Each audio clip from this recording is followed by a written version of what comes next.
রাজপ্রাসাদের দরজার চৌকাঠে এসে কাঁদছেন গান্ধারী। রক্তাক্ত প্রান্তরে এসে সন্তানদের মৃত্যুতে ভেঙে পড়েছেন গান্ধারী। শেষ হয়েছে কুরুক্ষেত্রের যুদ্ধ। এই ধ্বংসলীলার জন্য তিনি দায়ী করলেন স্বয়ং শ্রীকৃষ্ণকে। গান্ধারীকে অনেক বোঝানোর চেষ্টা করলেন শ্রীকৃষ্ণ, যে তিনি অনেকবার বোঝাতে চেষ্টা করেছিলেন যুদ্ধের ভয়াবহতা কি হতে পারে, কিন্তু কোনো কথাই শুনতে চাননি তখন দুর্যোধন। কিন্তু কোনো কথা মানতে না চাইলে পুত্রশোকে কাতর গান্ধারী স্বয়ং ভগবানকে অভিশাপ দিলেন কুরুবংশের মতোই নির্বিচারে ধ্বংস হয়ে যাবে শ্রীকৃষ্ণের যদুবংশ।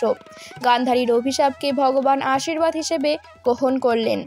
একজন সাধারণ মানবী হিসেবে কিভাবে তিনি ভগবানকে অভিশাপ দিয়েছিলেন, কি ছিল এর পেছনের রহস্য, সেই সব কিছু জানতে আজ আমরা এই ভিডিওটি নিয়ে এসেছি। কুরুক্ষেত্রের যুদ্ধে দুর্যোধন ও তার শত ভাই সহ কৌরব বংশ ধ্বংস হয়ে যাওয়ার শোকার্ত গান্ধারী এই দুর্দশার জন্য শ্রীকৃষ্ণকে দায়ী করেন।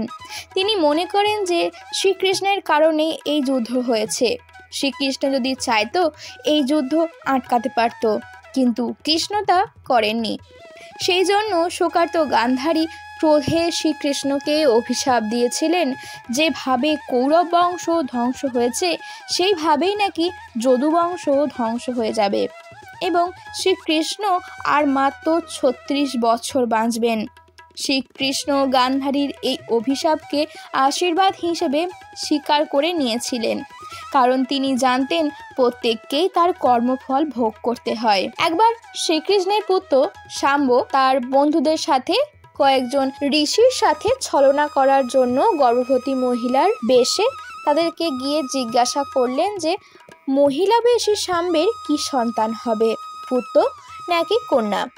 ঋষিরা তাদের ছলনা বুঝতে পেরে ক্রোধে অভিশাপ দেন যে শাম্বের গর্ভে একটি মুষল জন্ম হবে এবং সেই মুষলই যদুবংশের বিনাশের কারণ হবে। পরবর্তীতে শাম্বের একটি লোহার পিণ্ডরূপ সন্তান হয়।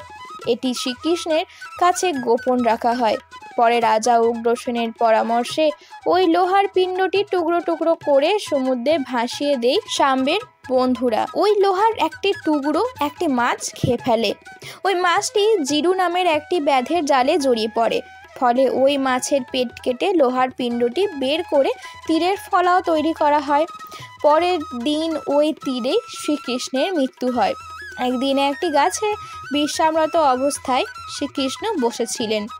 এমন সময় জিরু নামের ওই ব্যাধ শ্রীকৃষ্ণের পাকে একটি পাখি ভেবে তীর চালায় এবং সেই তীরেই শ্রীকৃষ্ণের মৃত্যু হয়। পরে জিরু শ্রীকৃষ্ণের কাছে ক্ষমা চান, কিন্তু শ্রীকৃষ্ণ জানেন ওই ব্যাধ আসল পরিচয় কি ছিল। সীতা উদ্ধারের জন্য একবার রামচন্দ্র সুগ্রীবের সাথে মিথ্যতা করেন। পূর্বেই সত্য স্থির হয় রাম সুগ্রীবের ভাই বালিকে হত্যা করবেন এবং তার বিনিময়ে সুগ্রীব সীতা সন্ধানে ও সীতা উদ্ধারে রামকে সহায়তা করবে। বালি ও সুগ্রীব পরস্পরের ভাই হলো, তাদের মধ্যে ছিল চরম শত্রুতা। একদিন বিতাড়িত সুগ্রীব বহুকাল জঙ্গলে জঙ্গলে ঘুরে এসে রামচন্দ্রের দেখা পেলেন। তার স্ত্রী সীতাকে রাবণ হরণ করেছে। সীতা উদ্ধারের জন্য রাম সুগ্রীবের সাহায্য প্রার্থী হন। সেই সুযোগে সুগ্রীবের অতৃপ্ত বাসনা রাজ্য লোভ পুনরায় জেগে ওঠে। বালির কাছে আটক তার স্ত্রীকেও উদ্ধার করতে চায় সে। রামের সাথে সুগ্রীব সন্ধিতে আবদ্ধ হয়। সীতা উদ্ধারের পূর্ব শর্ত হয় বালিবধ। তারপর পরিকল্পনা অনুসারে সুগ্রীব বালিকে যুদ্ধের জন্য আহ্বান করে। আড়ালে তীর ধনুক হাতে লুকিয়ে থাকেন কালপুরুষ রাম। বালির হাতে সুগ্রীব পরাজিত হয়ে পলায়ন করে প্রাণ বাঁচায়। এবার বালি ও সুগ্রীবকে একই রকম দেখতে হওয়ায় একবারও আড়াল থেকে তীর ছোড়েননি রামচন্দ্র। পরের বার আবার ফিরে আসে সুগ্রীব। এইবার রাম তার গলায় মালা পরিয়ে দেন, যাতে দূর থেকে তীর ছোড়ার সময় সে সহজেই বালিকে চিনে নিতে পারে। যুদ্ধের আহ্বানে সাড়া দিয়ে বালি যুদ্ধ ময়দানে হাজির হয়। তবে সুগ্রীব বালিকে মারার জন্য ফাঁদ পেতে থাকলেও বালি তার ভাই সুগ্রীবকে মারতে চায়নি। তাই পরাজিত সুগ্রীবকে পূর্বেই বালি ছেড়ে দিয়েছিল। যুদ্ধে আগমনের পূর্বে বালি তার স্ত্রী তারার সাথে কথোপকথনকালে জানায় যে সুগ্রীবকে বধ করবেন না, কেবল সুগ্রীবকে আহত করে সুগ্রীবের দর্পচূর্ণ করতে চায় সে। এইবার তাকে তার স্ত্রী তারা সাবধান করে দিয়েছিলেন সুগ্রীব রাম লক্ষ্মণের সাথে মিথ্যা করে তাকে হত্যা করার চেষ্টা করছে।